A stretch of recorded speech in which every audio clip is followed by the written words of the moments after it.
Do you know there's over 3,000 snake species in the world? 3,000.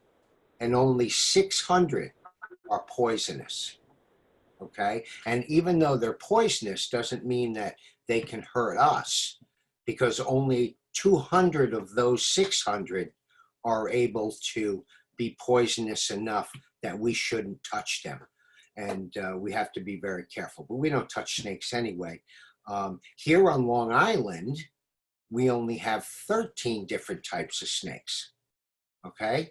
And we have no poisonous snakes here. In fact, in the whole state of New York, we only have 3 poisonous snakes, and they're all up north in the state of New York. And that's a timber rattler, another eastern type of rattlesnake, and of course we have a copperhead. Okay, so but we don't have to worry about those on Long Island. But I'll show you the snakes that we do have here on Long Island, and maybe you've seen some of them. When I was your age, I used to go down to this empty fountain that was in Amagansett. And I used to go and look for snakes inside this fountain, because they crawl in there and they get trapped. And I take them out of the fountain and I bring them out and put them on land. Let me show you a couple of the snakes we have here on Long Island. Okay, we have, everybody see that? That's a garter snake. You've seen those, right? We have those, you see them all the time. They're, it's not a garden snake, it's called a garter snake, like the garter that you use to keep your socks up or your stockings up, okay, back in the olden days. There's the garter snake, and then there's a ribbon snake that looks almost like a garter snake. And they're a little bit sleeker, and they have long lines on their body like that. Then we have a bigger snake. It's called the black rat snake. And you usually find these around stables. I'll bet, Lexi, you've probably seen 1 or 2 of these around the horses, because they tend to be around here because of their name. They love to eat rats. So they're mostly found at stables, horse stables, and they control the rat populations there. So they're actually a very good snake. And then there's another similar one to it called the black racer. And the black racer, although looks like a black snake, it's a lot more glossier. It happens to also be the longest and the fastest snake in New York. Okay, they're very quick. They're very difficult to track down. Once they see you, they're gone. Then we have a brown snake, and the brown snake looks like a garter snake, but it's not green, it's brown, and it's quite common. And these we see a lot of around here locally. That's the milk snake, and they're beautiful snakes. They have a beautiful pattern, and I'm going to show you a milk snake very shortly, but it's a special milk snake. You're going to love it. Then we have what's called a smooth green snake, and that's why they're called a smooth green snake. We've got worm snakes that sometimes get confused with earthworms because they're really small. I think the biggest they get is 11 inches. That's a big earthworm, but when they're small, they look just like an earthworm. Then we have a ringneck snake. And believe me, I found 3 or 4 of these here on Long Island, and usually you find them under rocks or under logs. They're real tiny, but they're beautiful. Then we have a lot of water snakes here that, of course, get their name because they hang around the edges of water and they swim, like all snakes can swim. Then there's a red belly snake. We don't see these too often, but they are here on Long Island. I think I've seen one or two in the past 10 years. You very rarely see them. Of course, they're black on the top side, but they're not as long as other black snakes. And then lastly, we have the Hognose Snake. And the Hognose Snake gets its name because, look at its nose. It's kind of tipped up like a pig's nose would be, okay? And I actually have a baby Hognose Snake I'm going to show you very shortly as well. So let me get back online with you here. Make sure I have you with me. Okay. All right. So the snakes, most people think snakes are wet and slimy, but they're not actually. Actually, they're very dry and they're very smooth texture. And they don't have such great vision, although they do see shadows and such. But what they do have is a great way of finding and locating their prey. And they have different ways of doing it. And it's through smell. And they use this with their tongue, because the tongue grabs particles out of the air, usually heavily moist particles, and they bring them back in their mouth and they put them in cavities up under on the inside of their mouth. And that goes to this cavity called Jacobson's organ. And this Jacobson's organ has a nerve that goes to the brain and sends back information on smell. And that's how they locate it. They also have pits under their eyes. They're called pit holes. And these pit holes can pick up heat sensing. And this is how they find warm-blooded prey, like mice and such. Remember, snakes are cold-blooded animals. So in order to keep warm, they need to absorb the warmth on the outside during the day and when the sun is out. And that warmth they need to store in their body, and that will get them through the rather cooler evenings. Okay, so that's how a cold-blooded animal maintains its body temperature, which is important. So let me show you. Let me show you a couple of my little friends, and I'll show you why they're pretty special. First of all, my favorite is the Hognose Snake. And my favorite part, actually, I'm going to save the Hognose Snake. First, I'm going to show you the milk snake I have. And this is probably one of the most pretty, most beautiful snakes you're going to see. Okay? This is called the Pueblan milk snake. And she's quite fast, and she's small. She's a baby. And I fed her earlier, and she ate. So she might have a little lump in her tummy.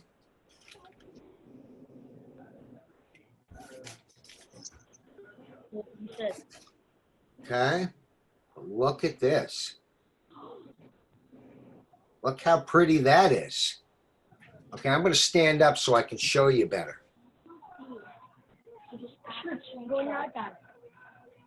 Okay, that's called a Pueblan milk snake. Now, milk snakes come in a variety of different colors and patterns. We have the eastern milk snake, which is also very beautiful. I showed you the picture. But this is the Pueblan, which means it comes from the southwest. And as you can see, it's got a beautiful red, white, and a dark blue, almost black ringed pattern. And it resembles a very important snake that we never want to see or really touch or handle, and that is a coral snake, because a coral snake is venomous.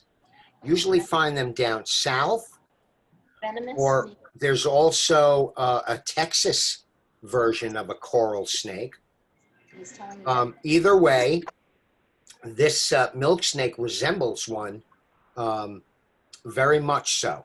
So a lot of times they get misidentified, and then folks would kill these animals by accident, thinking that they're the more deadly coral snake, when in fact they're a simple, harmless, and quite beautiful milk snake. Okay? So this is a little guy, and I couldn't wait to show you all, because I just think he's probably one of the most beautiful patterned snakes that you'll see. in my opinion. And look at him, he's going right for the camera to say hi to everybody. Hello. Hey, Ryan. Hi, Mateo. Hey, Lexi. How you doing? Okay. All right. Hey, I got a better one for you. You think this is probably the most beautiful one, but wait till you see. I got the most interesting snake to show you next. So let me put this. You can see. See, it's only not even a foot long. Very, very small. She's the baby, and she's got a little lump in her tummy right there, and that's where I just fed her. Okay, a little tiny pinky mouse is what we feed them until they get older, and then they'll be eating live mice or frozen mice, but full size. Okay, so that's a Pueblan milk snake, and we have here the eastern milk snake. They're very common out here. I get a lot of calls for them. So I usually move them out of people's basements and out of their garages, and we just let them go outside because snakes are very, very important to our ecology. Very important. A lot of people have a fear of them, but really, snakes work for us. Snakes are natural pest control. And when I say pest control, I mean insects, all the way to small rodents, mice, frogs, things of that nature. So it's very important that you have them around. They're great to have around, and they're harmless. We don't have anything poisonous or aggressive.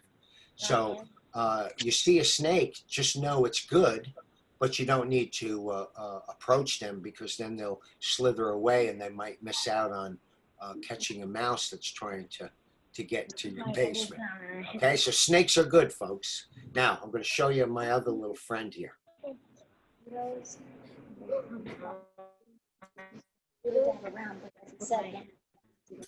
Now, this one I'm going to show you is called a Hognose Snake.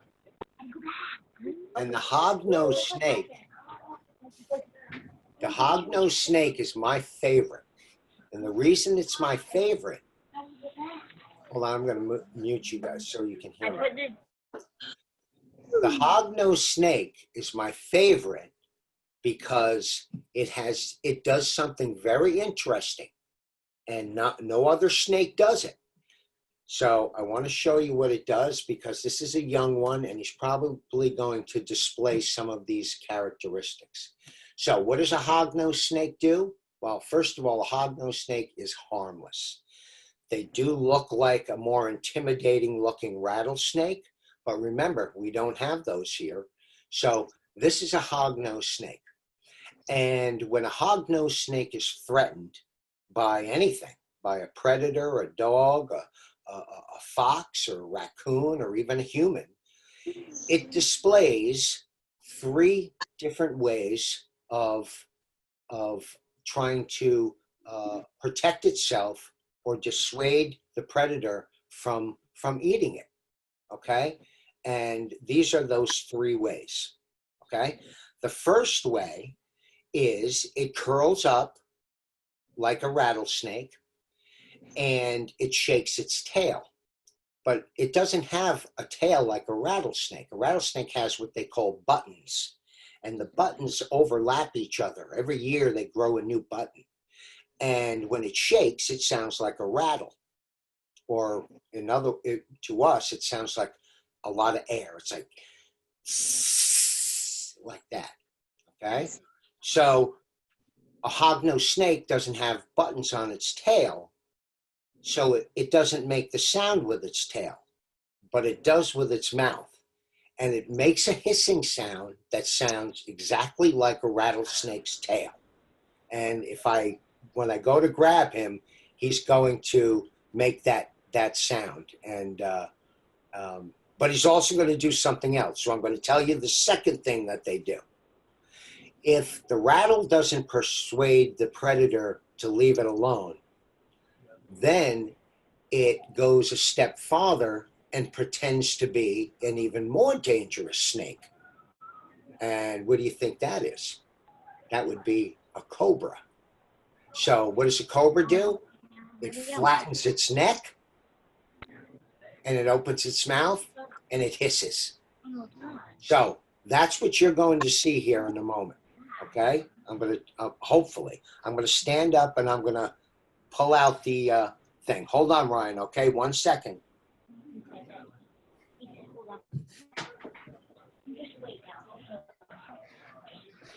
What does this thing called? Go back on your iPad. Okay, you ready? Yeah. You want him to see? Okay. Like I say, raise your hand.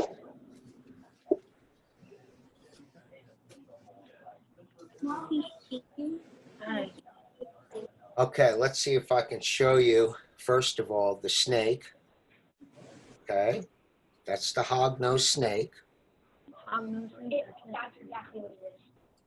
Exactly, that's the picture that's smaller. Okay, he's a little bit calmer because I've been handling him, so I'm going to pick him up. Del came there and got it. That's it. That's it. Okay. Okay, he doesn't seem to be too afraid of me right now, but he is trying to get away here. Hold on. There we go. There's your Hognose Snake.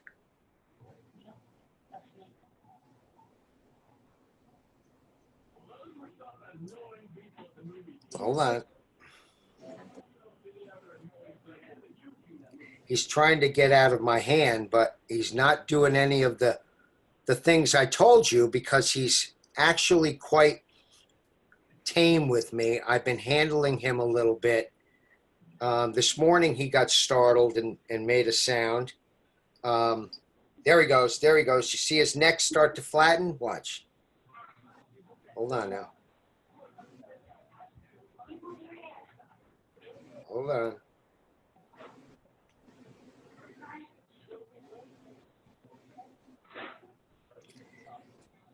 Well, I was hoping that he'd do it, but he doesn't seem to want to cooperate. He is covering me with a very stinky scent, which is part of the third thing that they do. Obviously, when neither the cobra nor the rattlesnake impersonation, when that doesn't work, they do something that is very rare among snakes, and that is they play dead. Okay, it's called thanatosis, and it's much like what an opossum does. However, for the opossum, it's completely involuntary, and they can't help it, and they come out of it when they come out of it. They can't control it. However, the hognose snake has a little bit more control about coming out of that coma-like state. This snake will literally play dead. It'll turn on its back, open its mouth, stick its tongue out, and it'll excrete this smelly odor, and sometimes it'll discharge some blood out of its mouth to mimic a dead animal. And when you pick it up and you turn it on its stomach, a lot of times it'll slowly turn itself back onto its back to continue the act of playing dead. And in more cases than not, this will persuade a potential predator to leave this animal alone. The neat part is it keeps its eyes open the whole time. So even though its tongue stops flickering, it just hangs out of the mouth, and the mouth stays open, and it's on its back. The eyes stay open, and they watch for the predator to leave. At which point, when they feel it's safe, they come to, and they'll slither away. Okay? And I think that is probably the coolest thing And one of the coolest things about animals is that state that they go into to protect themselves, whether it's an opossum or a hognose snake. I find that very interesting. And you notice the pattern on this snake? You notice how it's very similar to what we know as a eastern diamondback rattlesnake? The difference is these are in a diamond pattern. So another interesting thing about the hognose is when you find a hognose on the ground, his neck is flattening. Look, because he sees, look, see, because he sees my hand. See the neck? See? See? See? Look at that. Look at that. You could almost see the neck flat like there, right there. See? That's because he sees my other hand in front of him. Okay? And that's how they try to persuade that threat to go away. And it worked on me. I got my hand out of there, right? So this is an eastern hognose snake. And actually, an eastern hognose snake has fangs, but the fangs are in the very back of their mouth. And they're really not strong enough to puncture the skin of a human. And most of all, hognose snakes don't bite. What they do is a lot of striking. They call it fey striking. And that means fake striking. And they'll open with their mouth open. You'll put your hand right in front of them, and they'll dart at you, but they'll never bite you. Very rare, very rare. Sure they would if you stuck your finger right in their face, but in this case, you can see this animal is very calm. Okay, this is a wild snake. Oh, by the way, Ryan, this is the snake that your dad had at, if he told you about it, this was a snake that was dropped off at the park center in East Hampton. Yeah, And, he told me that. Yeah, I went and picked it up, and now look at him. Look how calm he is. Yeah. This is like the third time I've handled him. So it just shows you as far as how intimidating it might My dad saw him in a flower pot, he said. Yeah, yeah. So this is a young guy. He's a young guy, but he's going to grow to be about, I don't know, maybe 3 foot long. Yeah. And he's going to eat a lot of mice. Do you know a rat snake could eat up to 100 mice in a year? That's a lot. That's a lot. And I made a mistake. It's not even mice. It's rats. They'll eat up to 100 rats. Rodents in total. Rats? Yeah, that's a lot of rats.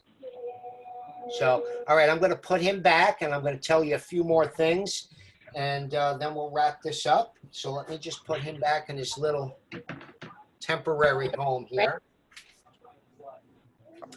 And I'll be releasing this young man. I wish I could have got you to hear him hiss, but I'm sure you'll have the opportunity to hear one at some point, since there's so many of them here on Long Island. You usually will find the hognose snakes near the beach. Although they will be in the woods, they love being in the dunes because there's a lot of toads there. And they feed on, toads are one of their favorite meals. More than rodents in a lot of ways. So we know that we have no poisonous snakes here. They're all harmless. Yeah. And another interesting thing about snakes is that because they're so long and thin, here's my fake snake. That's my fake snake. It's got a little rattle on the end of it. Okay. So interestingly enough, because the snake is designed the way it is, its body, all its organs are in a row. There's none of its organs are side by side. All their organs will be in one after the other. And that's only in a snake you'll find that. Okay. In fact, usually in most cases, only one lung is functionable in a snake. The other one is secondary if it's there. So snakes, most snakes lay eggs.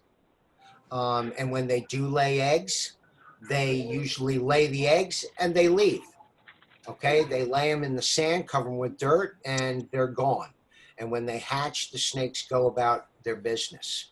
Other snakes lay eggs and stay with the eggs. Very, very few, but pythons do. Pythons will incubate the eggs by surrounding their body around them. And they actually will shiver. If it gets too cold, they shiver their body. It's called the shiver. And that creates heat in their body, which keeps the eggs to continually incubate in cooler temperatures. That's a python, okay? A king cobra will actually build a nest, okay? And habitate it with the other king cobras and the young. So usually in an old rotted tree stump is a favorite of theirs. But most other snakes that lay the eggs lay them and they go. Okay. Then there are snakes who give birth to live young. Okay, and mostly sea snakes do that. However, the garter snake, one of our most common snakes, of the 13 or of the total 18 in New York State, the garter snake is the most common, and the garter snake gives birth to live babies. So when you see a big fat garter snake, you could be sure she's going to give birth to a bunch of little babies, and they're very cute. And they're all workers. They're all out there working to get rid of crickets, and even though I say they eat insects, which they do. All snakes are carnivores, actually. Okay, so they all do are listed under the carnivore genre of species. One other quick thing is snakes shed their skin. They shed it often. Some of them do it once a month, and the reason for this is to inhibit growth. As they grow, they want to shed that old skin to allow their bodies to get bigger, and also to get rid of the parasites that will be collected on their bodies during that month or period in between shedding. They rub their noses against a rock or a hard stick until they literally break the skin away from their nose, and they continue to push the skin off, like peel it off like a banana, okay? And it actually will pull itself out of the old skin, and you're left with an inside out piece of skin, which many of you may have seen before. I wish I had thought about getting one. I would have looked for one, because sometimes you'll find them in the woods. They're interesting. What's most interesting is even the eyes have a layer of protective shielding that gets shed with the entire skin of a snake.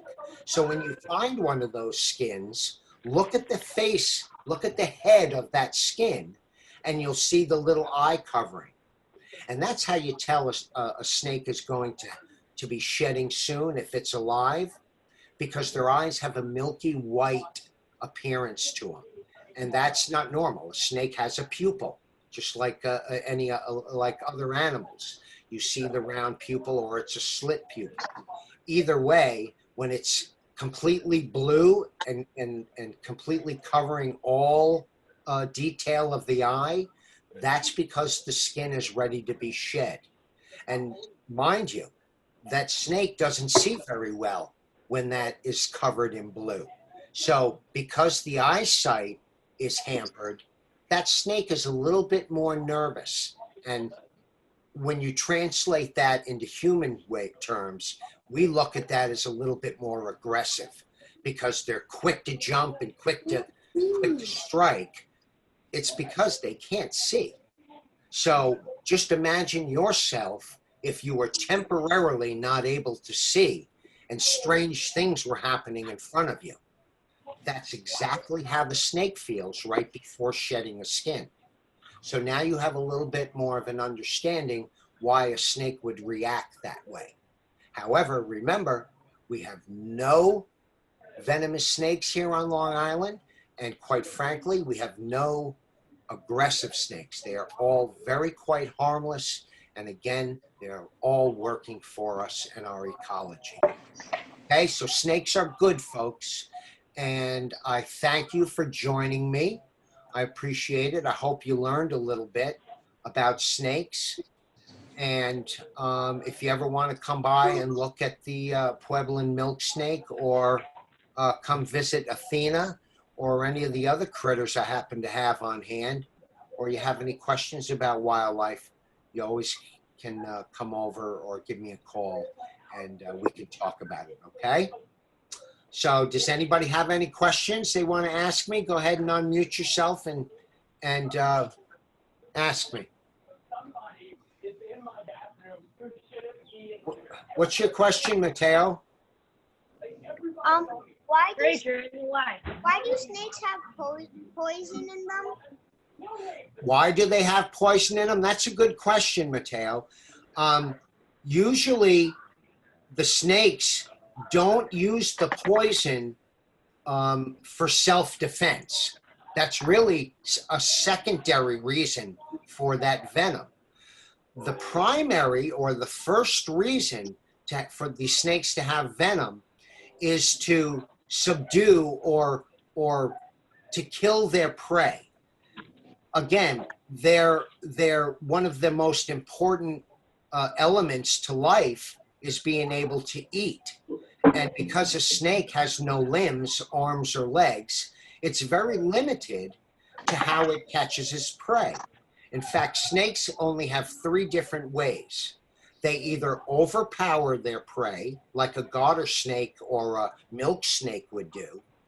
Then there are constrictors, like pythons, anacondas, and boa constrictors, and they capture their prey and then squeeze them until they can't breathe, and then they consume. And then there are the vipers, that are the venomous snakes, that use their venom primarily, or firstly, to subdue the prey so that they can eat. And usually it's because it's prey that's larger than them. Snakes can actually eat prey 3 times the size of their head. So that's because they can dislocate their jaws. They have a very complex skull system. So they can literally separate their jaws to accommodate something 3 times the size of their head to pass through their throat. And once it gets past their jawline, their body is able to stretch to accommodate the size of the animal. And then the acids in their stomach break it down very, very quickly. Okay, so that's why these snakes have venom. Good question, Mateo. Thank you. You bet, my friend. Anybody else? How about you, Ryan? Grace, anybody? Lexi? Okay. All right, kids, listen. Thank you for joining me. And we'll see you next time. I'll have another special little wildlife for you guys to watch, okay? And I'll promote it, and I'll let your parents know so you can join me. And thank you. We'll see you. Thank you.